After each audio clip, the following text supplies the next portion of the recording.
Hey everyone, welcome back. Your Sol and BTC updates for today. If you're new, check out the educational playlist because otherwise you probably won't get half of what I'm talking about.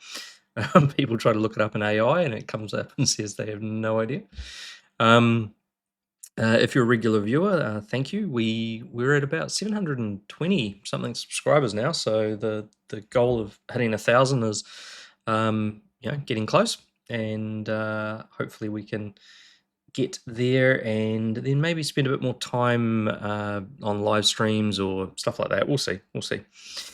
Okay, let's try to figure out what BTC and Sol are up to. So we had that short squeeze. So a couple of days ago, I talked about we had it was a bit of a hopium thing, really, because no one's got a crystal ball, but you can sometimes see that certain candles are the right size to create future price action if other conditions are met, over the next coming candles. And the problem was we had resistance, and there was no way we were actually going to get through that resistance based on normal time factors, because there's only two ways to effectively break levels. So if we call resistance a level, right, and likewise support is a level. So if you want to break it, there's two ways you can do it. One is time, and that's where the price pushes up against the support or resistance, and on the close of the candle, it either just goes over it or under it, giving it the ability to then create the next candle in a fashion that then can break the resistance. So for example, if you're trying to break support, you would be pushing up against it. You could be doing that. Like if it's a 3-day support, you might have a candle that pushes up against it for 3 days, and the price seems just really static, like it's just sideways. And then just before the 3-day close, they'll just poke the top of the candle over it, open the next one, and then, and only then, can they break it. Now, it isn't broken. They've got to spend 3 days in accumulation, so they've got to close a candle showing that buying pressure above the level that was resistance outweighs sell pressure, in which case that resistance is then broken. So that's the what I kind of refer to as the organic way that price moves. And that's what's happening most of the time on charts. And then, of course, there's the other way. And this is what we sort of spoke about. And that was that we needed a short squeeze. Now, short squeeze is where, and they don't call it long squeeze, but it's the same thing. If there's a dump, it's the same thing. Liquidations and stop losses. It's where forced market orders are sitting with enough collateral volume on the top side of that resistance, and they're close enough that if the algos or whales were to just push through to hit one of them, a big enough stop loss that it actually, and this is also conditional on the order books being quite thin. So this is people are giving up.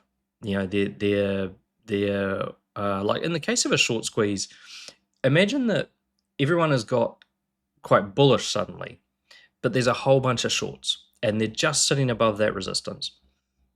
And because everyone's got bullish, the sell orders that exist in the order books have thinned out because people are like, I'm not going to sell now. No, it's going higher, so stuff that. Why would I sell here? Why would I sell $10 above here? Why would I sell anywhere near here? I think it's going to the moon. So the trapped shorts are sitting there as liquidity with forced market orders on their liquidations and stop losses just above the resistance. Everybody else has decided that the price is going to go up, and so they're not there as a sell pressure, and they're not in the order books. And then all that really has to happen is the algos have to just trigger the first decent sized stop loss or liquidation. It goes on a forced buy or sell, and that sends the price in the other direction, because if nobody actually wants to sell at that price and a short stop loss gets triggered and it's a forced buyback, then it has to buy up higher into the order book. And of course, that is how you break a level. Now, along with that, you need FOMO. And that is where, people are going, oh, geez, the price is skyrocketing. I was right. And so it's actually, it's all kind of psychological, because people are going, well, the price is shooting up. I knew that was going to happen, or I thought that was going to happen, but I'm not positioned yet. Oh no, I'm going to miss out. And so then they start buying, and then that actually maintains the price higher than the level. So effectively, you've got those two ways. You've got time, normal organic price action, where candles move, they position themselves, they close, they open, they accumulate, they distribute, they break levels. That's just good old fashioned boring price action. And you'll see a lot of that. If we have a bear market, that's just bear markets are just a dream to trade. The price just moves like clockwork because no one's really interested. And so the algos are just ticking along. They're just building their positions over a long period of time before everyone comes in and suddenly gets interested, and we call it a bull market. And of course, what you just saw yesterday was you saw people got really bullish. No more sell orders. Uh-oh. The shorts that were still sitting there, hoping that they were going to get out of these shorts alive, well, they got hit and the price shot through those levels. And oddly, that is what we needed to actually get us into the point of creating the daily structure to potentially reverse. Now, the catch is people have got to keep buying, and there's also still got to be shorts to take. And on the short term, after that really, really long explanation, if we look at this liquidity, you've got not really a lot of new shorts opening. Now, Sol here, big gap, so because we've sort of whipped up and taken pretty much everything up to about that 144, unless the price shows weakness, people aren't going to bring those shorts in. And unfortunately, if you look at how dense these liquidity areas are below price, that is the result of everyone being quite bullish and chasing the pump. So you almost need price to start to look weak to actually create the shorts if you actually want to create the liquidity to use that second method of moving up. Otherwise, it's just going to be time. Okay. So when we look at the higher time frame liquidity, we've got quite a bit sort of here. It doesn't have to look as dense on the high time frame as it needs to on the short time frame, low time frame. But we still have a whole bunch of liquidity up to about 108 on BTC, and that's always kind of been that level that makes sense to retest 108. It was the breakout level that took us to an all-time high. Even if we never get another all-time high, as a result of future price action until next cycle, etc., then it still makes sense to potentially go up to 108. Over on Sol, we've got up to about 164, and that again, there's lots of confluence. I think our biggest time frame pending for a structural move is about 162 or 161, something like that. And there's a lot of confluence to go up and take that.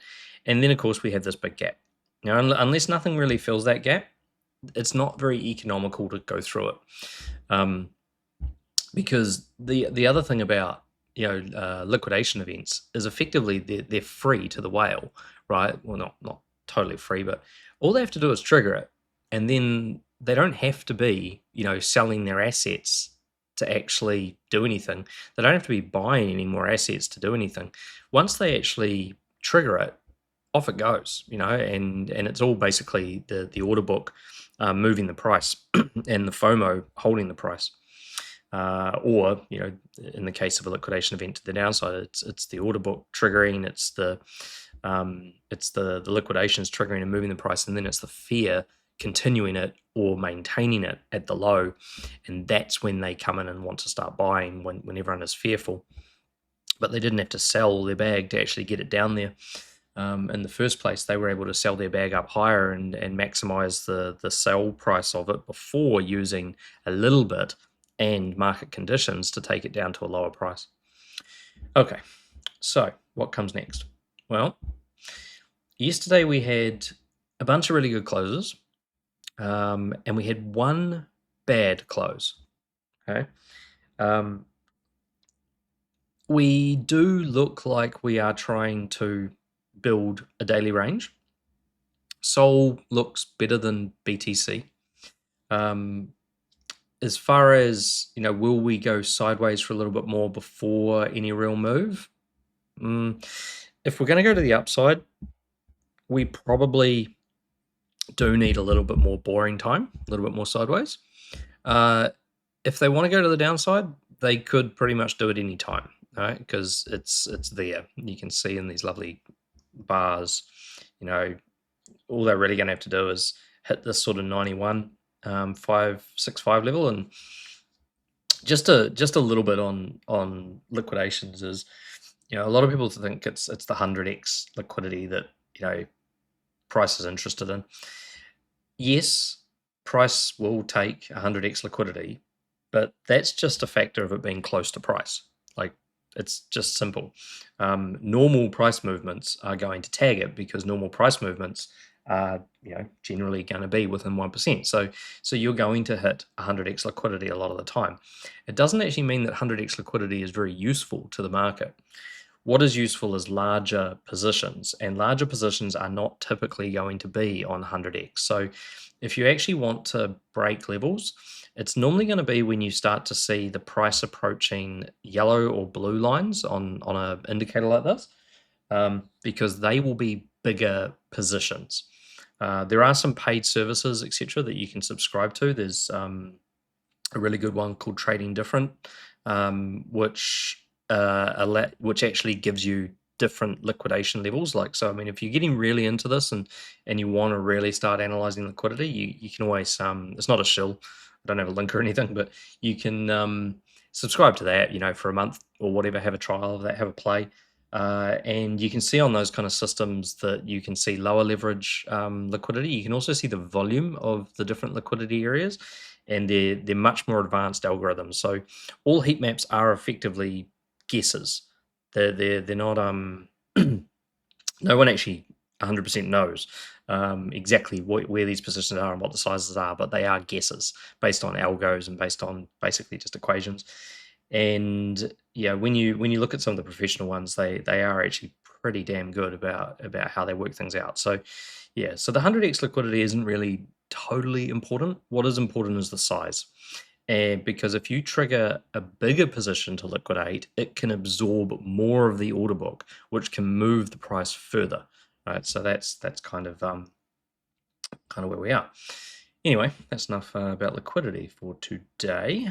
Bottom side, 120 for Sol, on the short term, and 82 K as far as BTC goes. If we go on a dump, remember we got 2 hold levels created yesterday. They're not high probability holds, but we got 2 hold levels with targets of 82.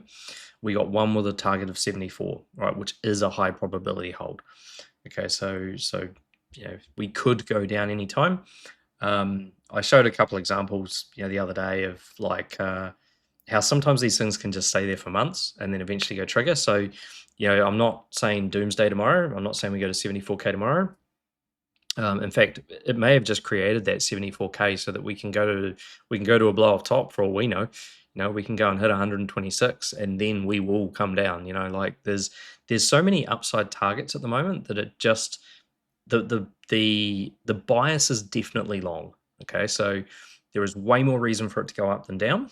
And when it comes to all the structural moves in play that are unfinished, but with every one of those longs that we create, every one of those longs that we complete without creation of a new one, then the bias moves back to being short, because as we go up, we trigger more of the existing shorts. There's a lot of them that start around 100K. It's really important that the price of BTC is out of this area. We need to be sort of above that 94, 95 area before the 6th of December. Otherwise, we create even more to the downside, back into that 70K sort of area. And if this is actually really just part of the whole bear market, all that's going to happen over the coming days and weeks is we're just going to start creating more shorts, and those shorts will start to flip the bias, and the longs will stay in place, and they won't get completed until next cycle. If we're going to go up from now, we need to really start going up from now. So, right, let's check out these charts. Wow, that was a long intro. Okay, so first of all, it's a prime day. So all we have today is a one-day close. for those of you that don't know what I mean when I say Prime Day, if you take the 1st of January as day one of the year, and you take it and you number every single day, because TradingView resets all multi-day timeframes and multi-week timeframes at the beginning of every year. So first Monday is the reset for multi-weeks, and first day is the reset for dailies, multi-days. And a lot of these algos work to, what you see on the charts, which is of course based on what is commonly used, which is TradingView. And here we go. So if you numbered every single day, the prime numbers are days where you can't have any multiples. So therefore, they are days where there's no structural significance to anything big today. A one-day close is all that matters, and no other timeframes can be created, but also no other timeframes can be broken. So they tend to be days that, if you're going to have any kind of pump event or liquidation event or breakage of levels, it all or fake moves effectively, like, or reversed moves. I mean, they're not fake because they really happen, but moves that get reversed tend to happen on prime days, and that's simply because they can go in one direction. It doesn't change anything much other than a one day, and it doesn't take much time to fix a one day. And then of course they can go back in the other direction. So there are some quiet prime days. I think we've got another one potentially on Sunday this week, and that would be a better one to use for an event because it'll also be thinner order books being a weekend. But yeah, we'll see. So looking at the Sol BTC chart, we've definitely done everything we need to create a range. Okay, so we bounced off a hold candle back here, which is this support. I'll just get rid of that off the chart for a minute so it looks a bit clearer. And now we're looking like what we want to do is create some kind of range in here. Now there's only one catch with this, and that's that it needs some kind of original level, which means there needs to be a break level over here somewhere. And it would have to be this one, which I don't know whether it can be. So no, it can't be that. So structurally, this is not quite right. It may have come from a lower time frame because you can use origin levels from a step down. So there might be a 4 hour here. Yeah, this looks possible. Yep, there it is. It's going to be something like that. Okay, so it looks like it started on the lower time frame and it's moved into the higher time frame. And what we are now is we're sitting on this resistance. So if you went through that entire intro, the big long spiel about liquidity, we're on a trend. Now to get through a trend, we're on two trends actually, condensed up. And this could be quite a decent break if we break these trends, but the only way we can really break these trends is to either have the edge of this candle up against them when we open the next one on the other side. And when we open the next one on the other side, because we are trying to form a range, we have this support range support level here at 15076. And if we don't hit 15424, which is the current target it's trying to move to, but we do position in a way that we can open over the top of the trend, then we may then be able to push up through that level and get continuation to the upside. Okay, so that would just mean a bit more strength and a bit more priority given to Sol. Now, all of this is just a small part of what's going on in the bigger picture, and the bigger picture is that Sol is bouncing off a 3-month trend. So there will just be a time when this thing can just escape some of this lower time frame resistance and then just have a bit of a move. But as it stands, it's just basically going to be stuck, on that trend until further notice. And that's all we see there. So let's have a look at the safety assets. Okay, so what you have here is you have an origin level down at 60 something. see, let's put a little number on it, 67.15%. It's created a range. It's got to the base pivot. It's rejected because it moved a trend effectively, and then what it did was it rejected off the backside of the trend and came down.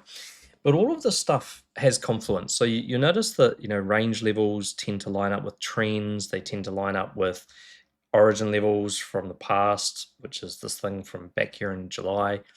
And all of this adds together to create the resistance to reject the price and stop this range from continuing to the upside. So effectively, it's like a 50% move, but it never got to the top of the range, right? Which would have been 69.82%. Now the rejection is now coming back down here to test the base of the range. Well, actually, not even the base of the range, because the base is 68.06, which didn't get hard closed. So now it's coming back to this original hold, which is the 67.67. It's moved back under an interior trend, which hasn't been broken. It's moved back under an interior support trend. It's moved back under a range trend. It's moved back under a prior origin level. This is a great place for altcoins. So this is what we want to see. So if we close here in 4 hours time, then we've gone back under all of that resistance. We've failed to break it. We've failed to get past the halfway point of creating a range. And then what you could expect is to see more downside, effectively. So we aren't completely going to dump. I mean, we can't completely dump because the origin support of the entire range is down here at 67.26%, and 60 for the prior origin, which is unbroken, and 67.15. So we will, even if we close down here, and even if we get continuation to the downside, there will be a bounce, and that will then be a retracement in the altcoins.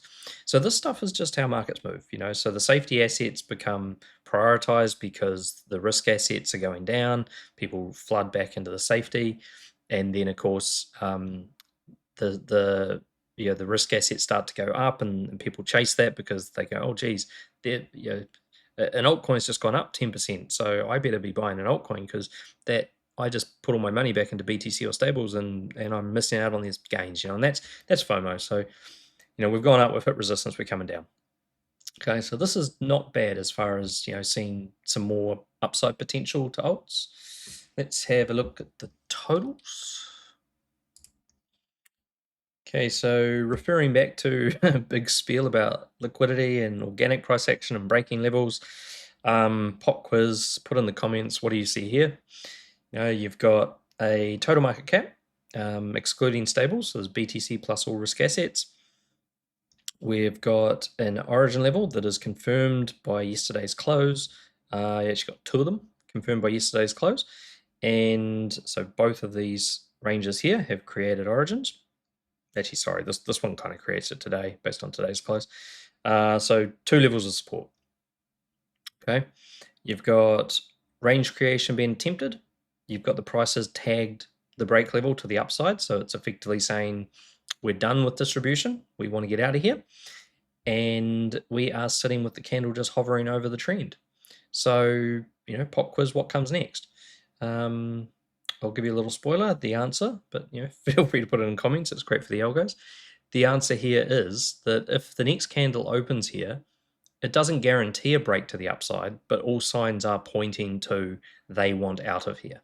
The next trend levels and the next range levels, even if it fails to get over the initial pivot, it's still a $3.1 trillion daily market cap. And there isn't really too much in this space. It's a bit of an air gap until you get to the next trend or until you get to the next sort of resistance levels. So it could be quite an explosive move in the market. So it's got to get above this break level. Okay, and it's got to get above this break level. So those are basically 2.86 and 2.85. Now the bear case is that they can convert to origin levels. So if we get downwards price action tomorrow and those levels do not get touched tomorrow, then they become the same thing as these levels down on the bottom here, in which case they can try and create a range. So you can imagine if what we get tomorrow is a blue candle, no upside. So if we get no upside to tag these levels tomorrow, and we get a blue candle that just goes straight down, turns this yellow candle into the range control candle, then you can actually get it try to create a range to head all the way down to, say, a lower low.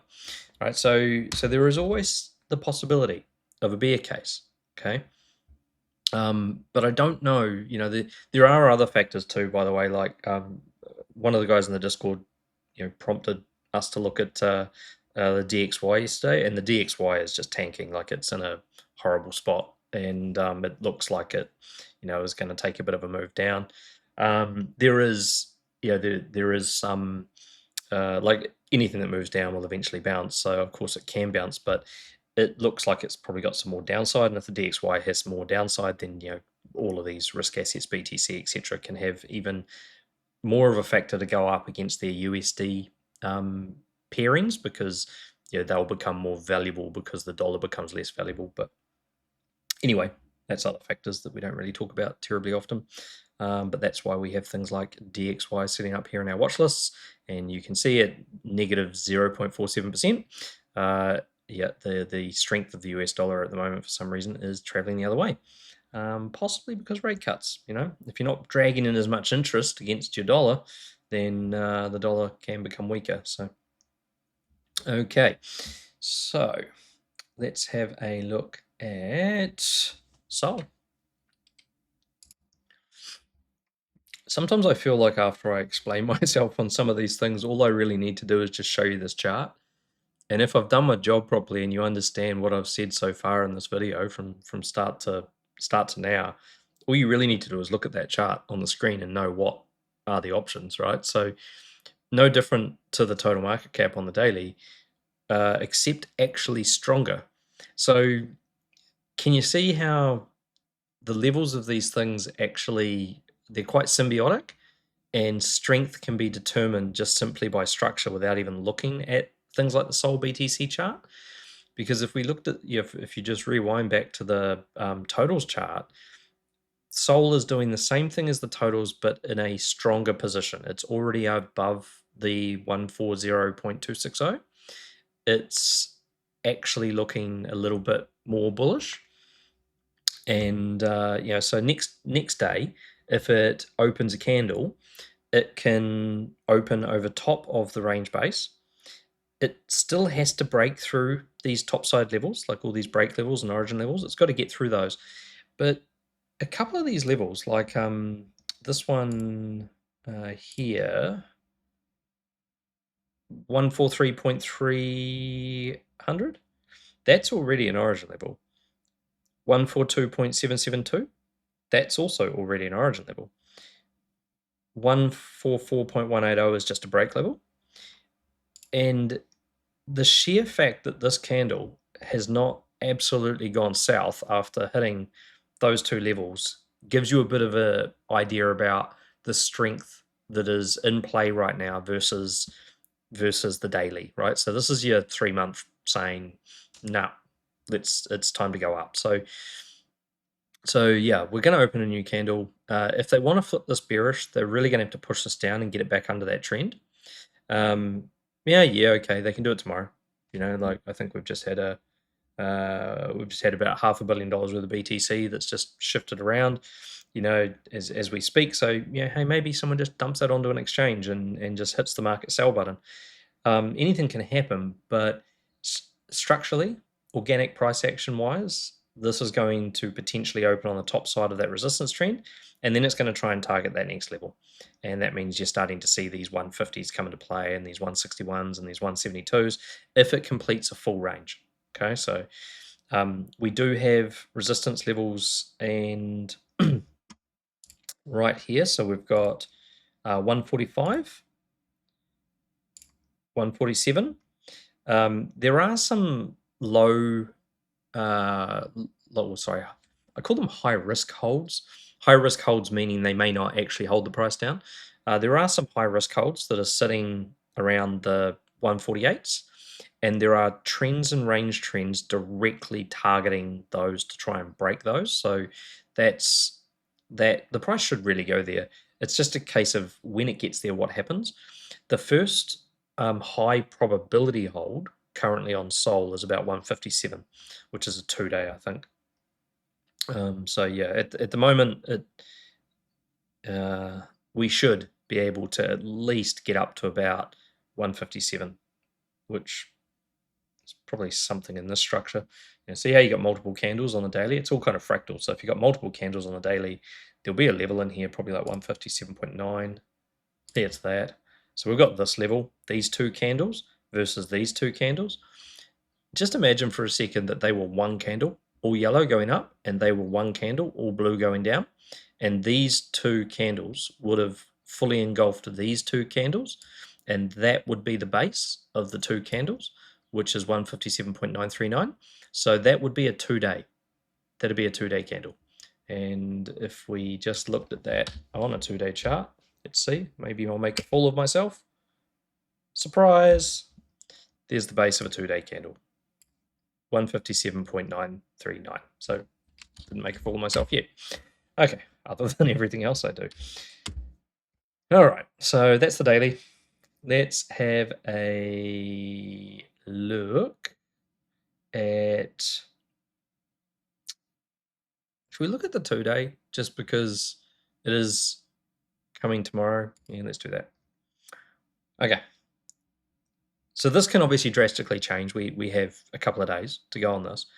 But, let's just say the word but. What have we done here? Well, we have hit, that. We had an origin level down here. We've not gotten over the range level, but we haven't really lost it either. We've hit another, create another origin level, and it looks like we've tapped the break level. So that's obviously what we rejected off today, was that 144.180 break level on the 2-day. Now, if we get back over that break level and over this 144.427, then we're going to try and create a range to 151, which would fill the fair value gap, 158, which is going to be roughly into that 2-day hold level, and 165, which is just all that higher time frame liquidity being taken, and trends. So yeah, that's definitely looking like it's time to say goodbye to this level. The bear case would be that over the next 2 days it doesn't retouch the 144.180, in which case it converts the top side to an origin level and could try to create a distribution range, but we will see.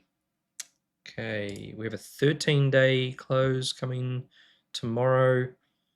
So the 13-day close is bounce. So history is that this candle, the previous 30-day candle, shifted the trend. The trend has now had a first touch bounce, which is also supported by an origin level that's running through from all the way back in April of 2024. It's now pushing into the origin level. So, if you were just taking trades on this kind of thing, trend moves, trend touches, it is a 13-day trend, so you can't just put your entire position on the trend. And this would have ended up being a little bit of a smaller position size because of that, and it would have gone up, and you would have gone, oh, bummer, I didn't open my whole position. But you would start building a position on this. You'd probably look to layer in on these key levels, like this 120 origin level and this 117 range level, and then you would target that topside resistance, which, over the last 13 days, it would have been a real slow burn. As you would have known, it would have spent a lot of time down at the bottom, making you question yourself. And then after enough people had capitulated and enough people had felt that the whole market was going to dump, the price went up and went through all that short squeeze. So, that is a trade. That is how you trade. Support and resistance levels, they get created, they get touched, price goes and touches the next one. And that is what flags and wedges are all about. So that's our 13-day. We also have, what else we got? 26-day. So 26-day, this is again not till tomorrow, but 26-day really wants to get back up over this range trend. So that just means closing above that sort of 144 area to try and have continuation. If we do have a really good pump and we get above 156 or 157 in the next 24 hours, then that's even more bullish. And then you might as well just assume that it's going to come and hit these 180s. But the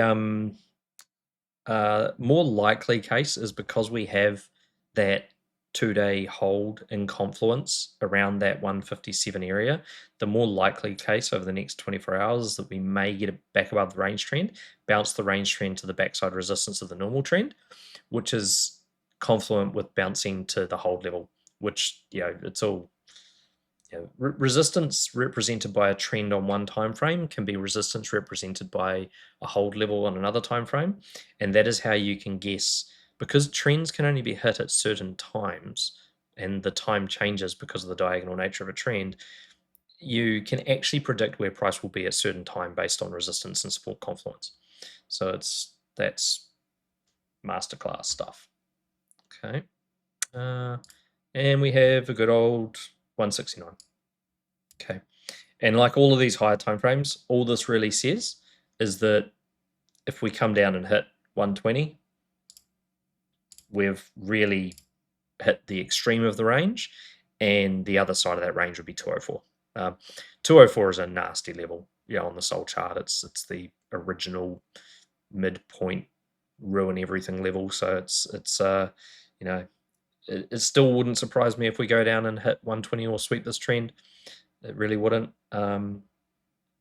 But maybe it's just going to be a different bounce as part of a bear market rally. We might go to 179 or something like that first, and then back to this trend, and then up. It's hard to know, but you just gotta know that if you look at this chart, really 120 is such a realistic number. If you go back to the liquidity, it's just the bottom of the short-term liquidity, and the highest number, no one should really be expecting to see a price higher than 204 at this stage, because we have not broken that break level.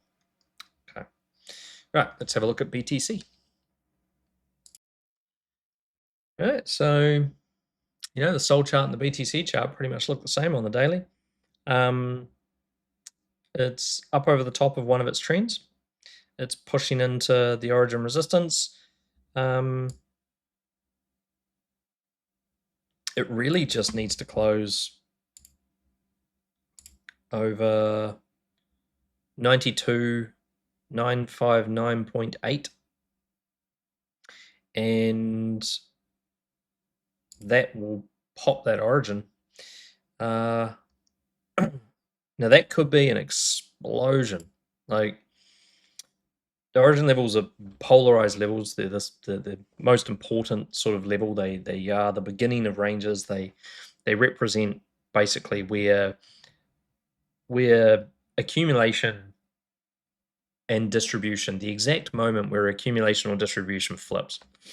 So the annoying thing about trading origin levels is that they don't always need a hard close to just take off.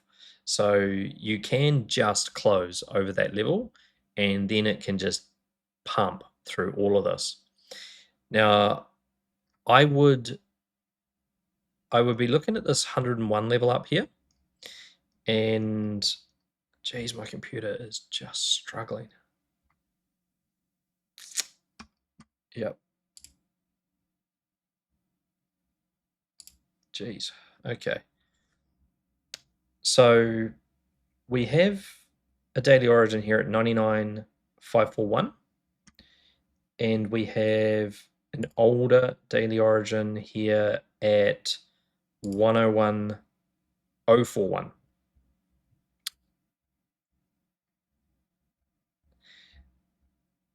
We have a break level at 96,607.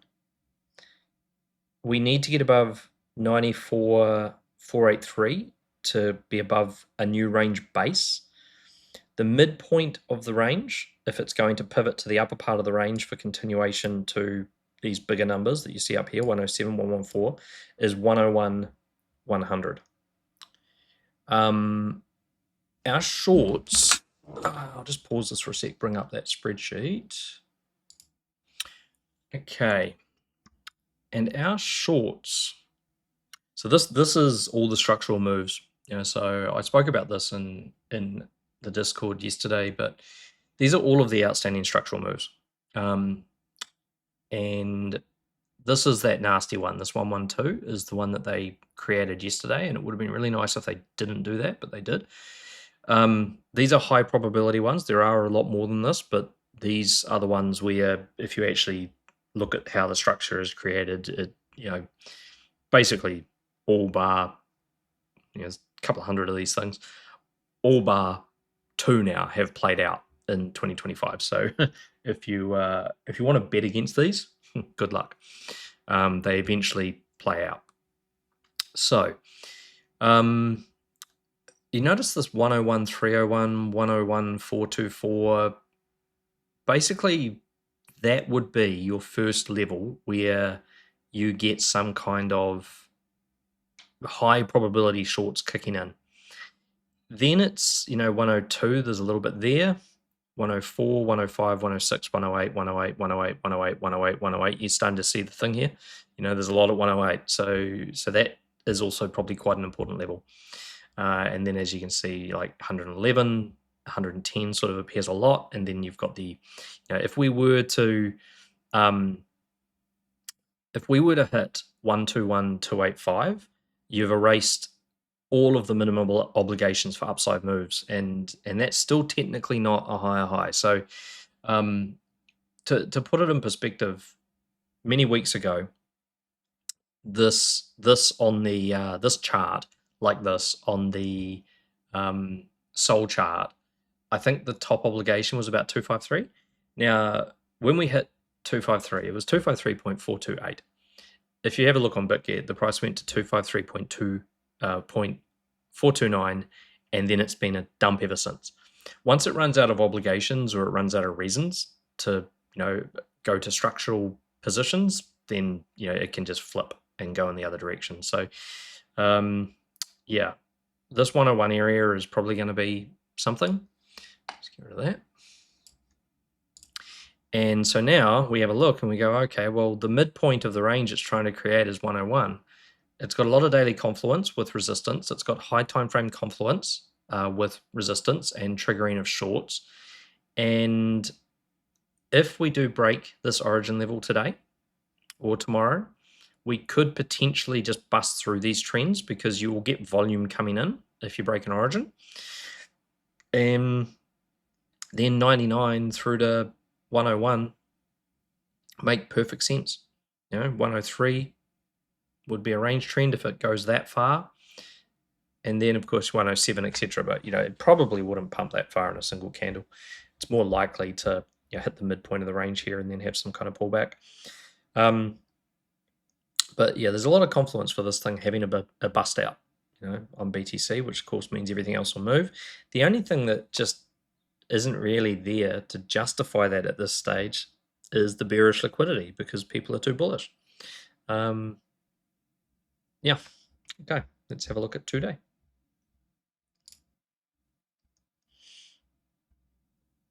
So yeah, 2 days creating like a mini range. So it tried to create a range here. It failed at the 91. It rejected all the way back. I don't know if it hit that. No, it didn't. Okay, sneaky little sneak, this one. So it didn't quite hit the origin level that created this range. So this range is still in motion.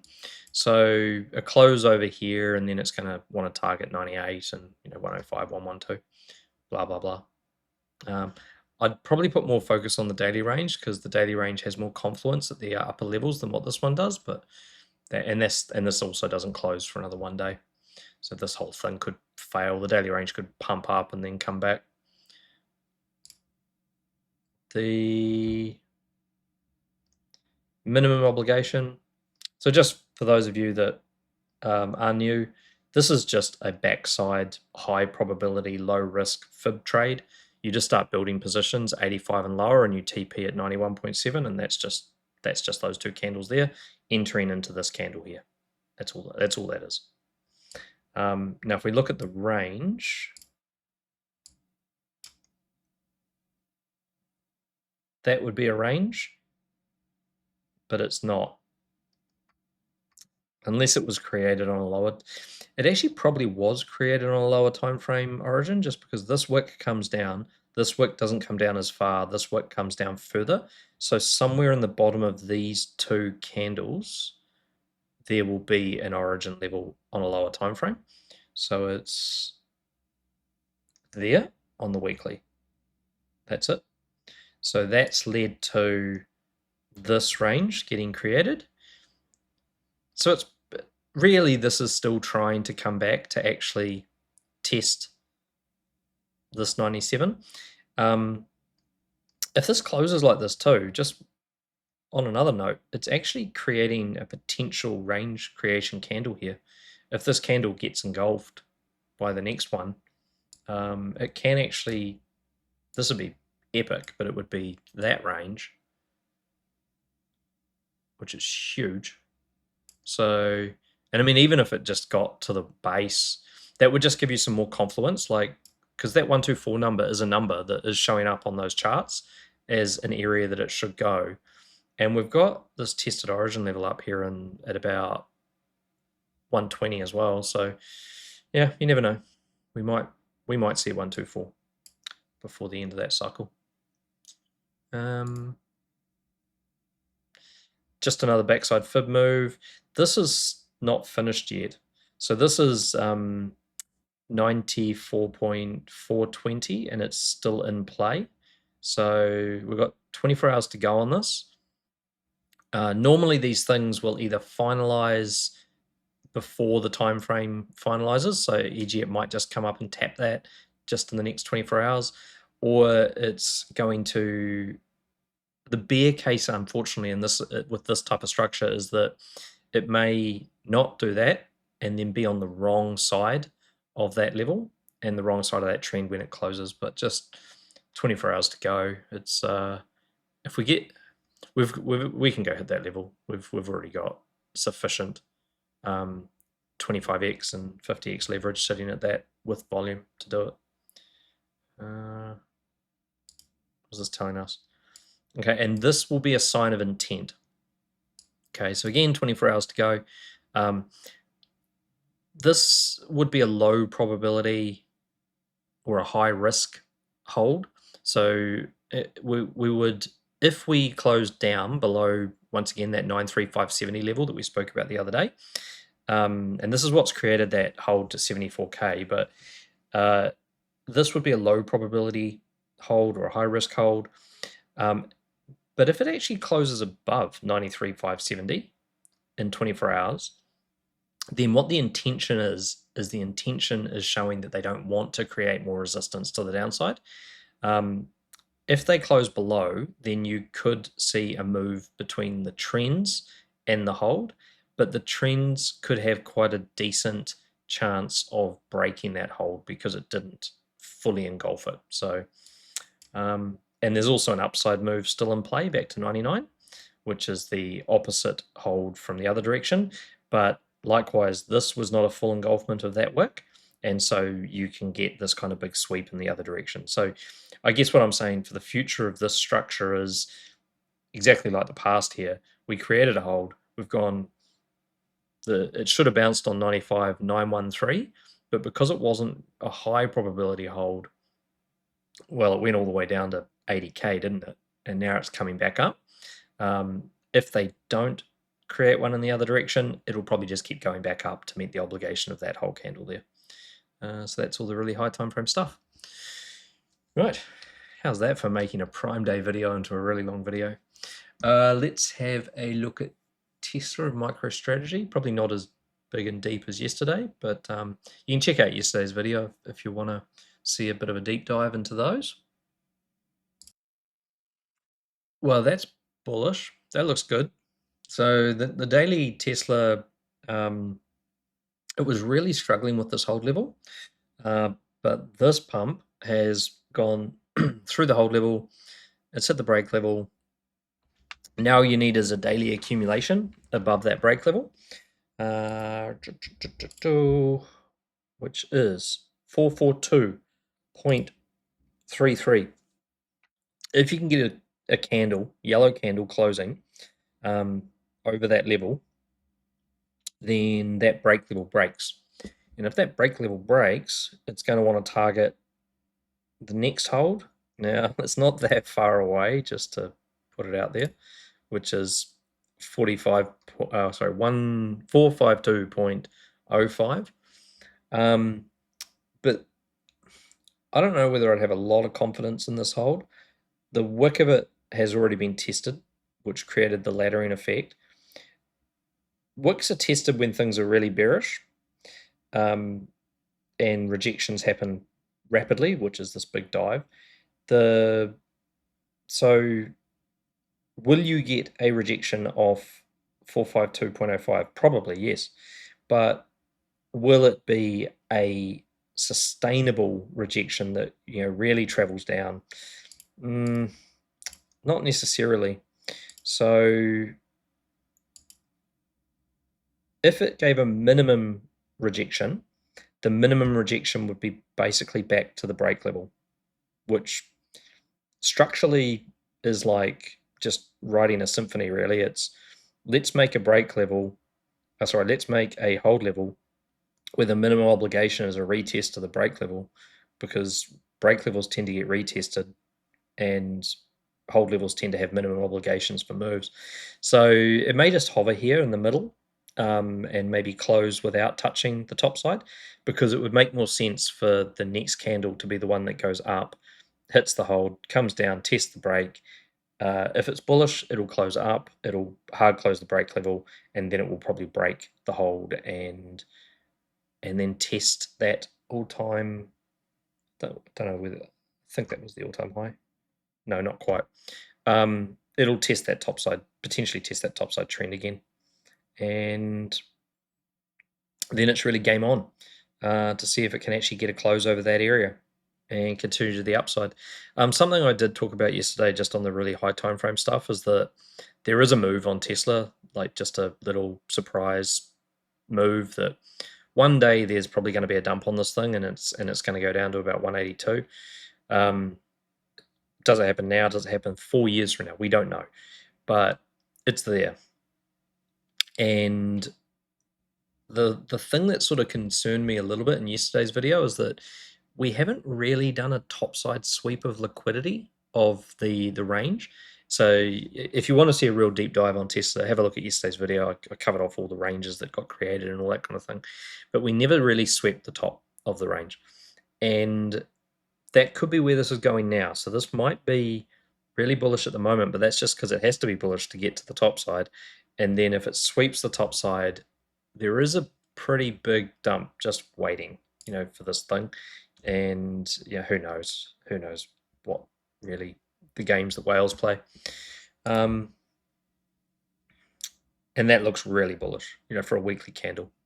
If that weekly candle closes there, that is impressive.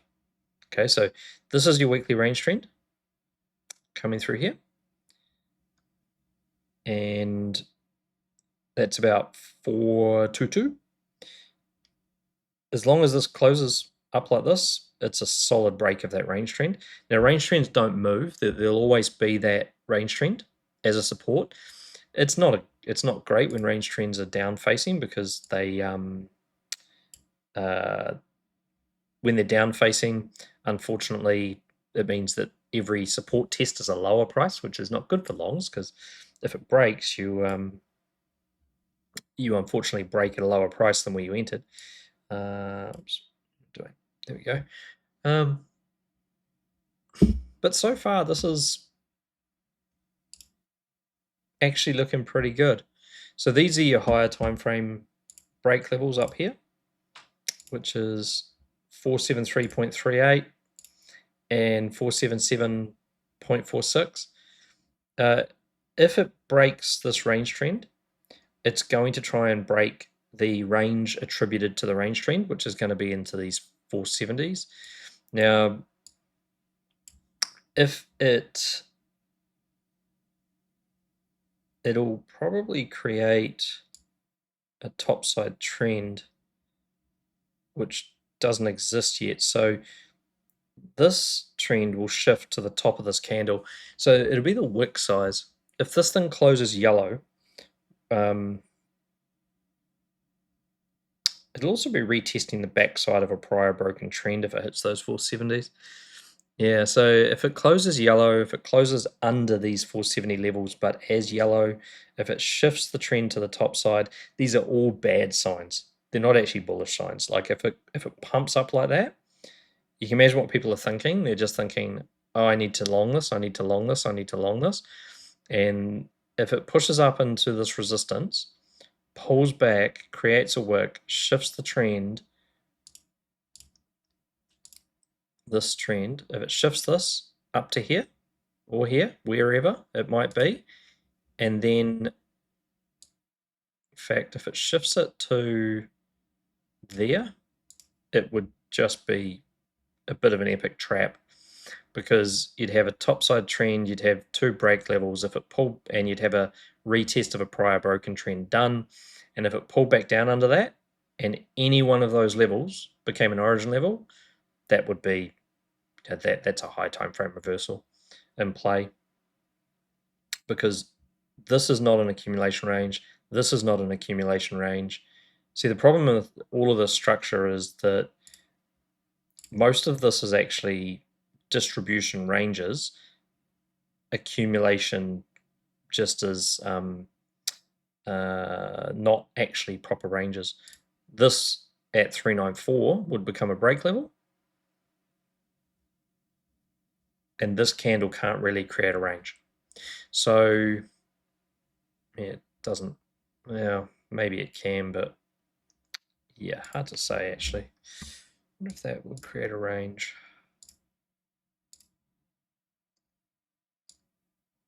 Don't know. We'll check that out next week. See if it appears to find support on this level. If it closes above that level, we'll see if it finds support above 456. But yeah, this is it's looking really good, but insert the word but. Resistance, resistance, resistance, potential trend shift depending on how it closes based on wick, maybe more resistance. The confluence of some kind of, maybe if it hits 489, 490, somewhere around there, if it does hit that and shift that trend, it's probably be that. Maybe 490. If it does do that, shift that trend, have a wick, close back under these break levels, then effectively you've got an up-facing parallel channel, but you should at least expect a retrace at some point back to the lower trend. So we'll see. But yeah, that does look temporarily pretty bullish. Okay, let's see what MicroStrategy is up to.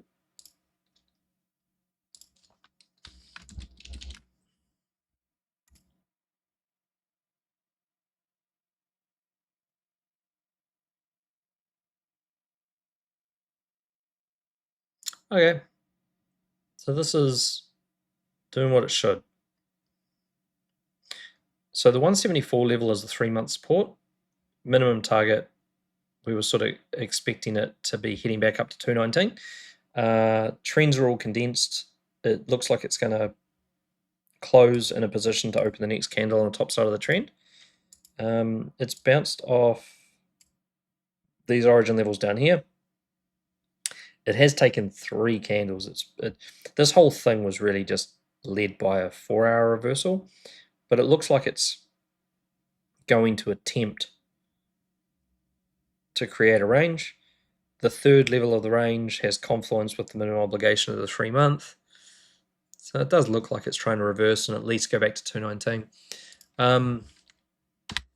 So we had a pretty big discussion about MicroStrategy, and I know this is probably going to be a little bit of an unpopular opinion, but and I don't really know much about this, and I'm sure if you're viewing this, you probably know more about this than me, but I had this one really, really deep question that eventually we sort of came to the conclusion that, there is no mechanical peg between the price of Bitcoin and the price of MicroStrategy shares, there is a lot of risk, because as a shareholder, if something goes wrong with the company, and I'm definitely not saying it will, but if something goes wrong with the company, shareholders get looked after last and creditors get looked after first, that kind of stuff. But whether MicroStrategy survives, which it almost certainly will, or whether it fails, you never know. The thing that the big deep question was, why do people value it at the value of its Bitcoin, given that it is now so big that it is very, very hard for it to actually realize the value of that Bitcoin? If they were to try and sell it at any point to realize its value, it simply would crash the market through sentiment, because people would go, holy crud, they just moved Bitcoin to an exchange to sell. Or they would have to sell at OTC, but even then, people are going to see the wallet transactions of it shifting to an OTC desk, and that's going to crash the market. OTC desks, of course, would not be interested in buying unless we're really genuinely at a bottom, because they know they're not dumb. OTCs are some of the smartest players out there. They know that simply that shift to their wallet is going to drop the price. So, like they charge Sailor more because he's absorbing volume and he always pays a higher price, they're going to pay him less, if he goes to sell Bitcoin. It sort of got us thinking that, should this company be valued at the value of its Bitcoin, or should it be valued at some kind of projection about the realistic, realizable price of its Bitcoin? Which I don't know. I'm not the kind of guy who could ever figure that out, but it will be very interesting if the market changes its mind moving forward. And there's so many other ways you can get genuine pegged exposure now to Bitcoin.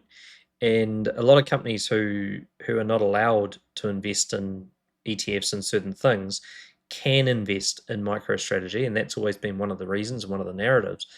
But as people start to get, or as Bitcoin starts to get more widely adopted, more regulated, more accepted, who's to say those companies don't change their view on what they can and can't do? Like, it's all long-term stuff here, but yeah, structurally, it's not super easy, and we were sort of looking at really high time frame structure last night.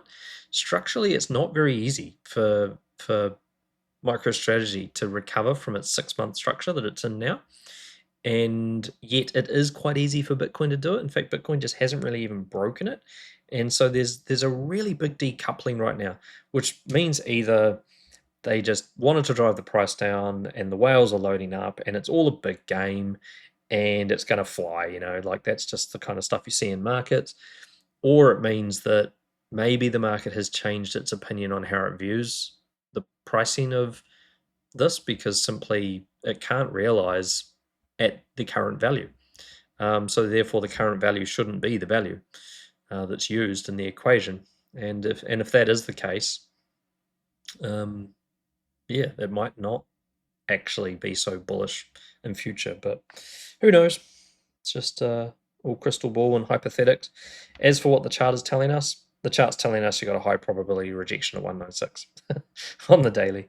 196.36, or if it rejects off the wick, 196 flat. It does look like it's trying to break out through the trend. There is no, because there's only single blue candles all the way through here, there's no origin levels for it to break to the upside. And the break level that needs to be tested before this thing can actually really be qualified as a reversal is 203. So it's got to break the hold. It's got to break the trends. That does definitely look like it's going to be a possibility tomorrow onwards. It's got to break the hold.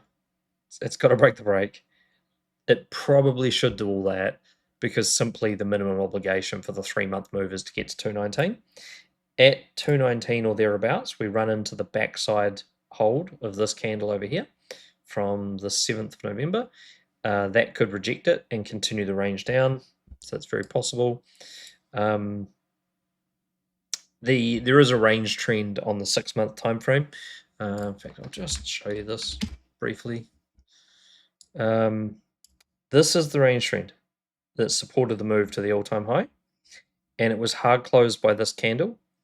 There is range trends typically do get retested. If it was to be retested, it would in the next 6 months. So this is next year. If it got retested next year, it would probably be about that 130 price. If it got retested in this candle, it would be about that 123 price. It could do a big bounce. Like the first sort of retest of a hard close range trend, particularly on this scale, is the kind of thing that can create a big bounce. You don't get to see this kind of stuff happening terribly often, but like just to put in perspective, the weekly one on Sol, this move is the move that took Sol from 2 digits. It did. It took it from about 99 to 260. The next touch of a trend like this on Sol was the one that took it from the low 100s up to 295, right? So, there is the possibility that MicroStrategy touches this trend sometime in the future and then just has another big epic bounce and maybe a higher high even. But the bear case, unfortunately, is that it is in a position now where it can actually create a... Let's rewind. See this here? Break level at 333. That can become an origin level. And if it does, ouch. Because if it does, this is big enough to become a range. And if that happens, 108, honestly, 108 through to 0 is pretty much what could happen on this token if this thing does not get out of this mess. So yeah, it's definitely something to be keeping an eye on. And things like the minimum obligation of the 3-month don't even get it back up above that wick. So it's it really needs to be above that. It really needs to be above 300, ideally before the close of this candle, and the close of this candle is in 28 days. So this is kind of what we were looking at in the Discord last night, and it to convert this to a low probability or a high risk hold level by the end of the year, you need to be above 231. To eliminate it as a hold level, you need to be above 300. To ensure that, and you've got a lot more time for the origin, but to ensure that this does not become an origin level at 333, you've got to be above that, or at least hit it again in the next 6 months, which is hopefully what it'll do. Right. I know there is a lot of holders of this in the community, and we are hoping for everybody's sake that this thing does not play out its bearish case, because its bearish case is bearish, very bearish. But it's got time to recover. Okie dokie. That's us for today. And like, subscribe, and let's see if we can get to 1,000 subscribers. That would be cool. And we'll catch you again on the next one.